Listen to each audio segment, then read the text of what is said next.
It's because photography is so representational. Like, there's something about how representational photography is. There's no other medium that's more representational than photography, especially color photography, like high resolution color photography.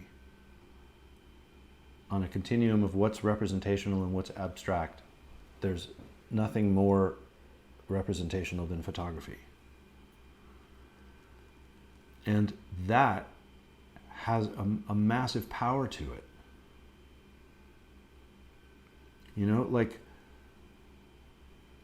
I imagine being a jazz guitarist, and however good of a jazz guitarist I could ever be, I can never say something directly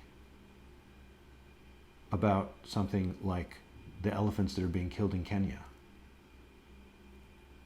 A photographer can say something directly about that, and directly face that issue. I think that's relevant because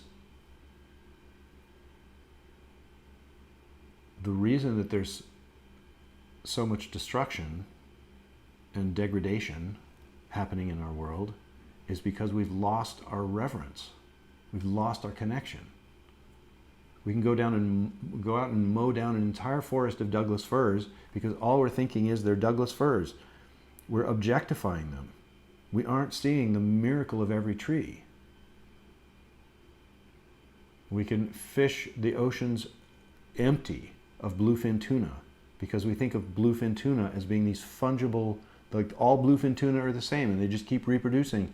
We don't think of them as individuals the way we are individuals, but they are. And you can make paintings of bluefin tunas, and you can do modern dance about bluefin tunas, and you can play jazz guitar and call it the ode to the bluefin tuna, but there's nothing like a photograph of a bluefin tuna or a photograph of a Douglas fir by a photographer who loved that thing, who took the time to really see it and to really depict it and to print it beautifully, like in every step of the way, to apply every way they can possibly apply to show the amazingness of a Douglas fir. And that's an achievement, because what it will do, why that matters, is I believe we all feel that way about Douglas firs. That was my experience on Midway Island. I didn't fall in love with albatrosses. I found out that I loved them.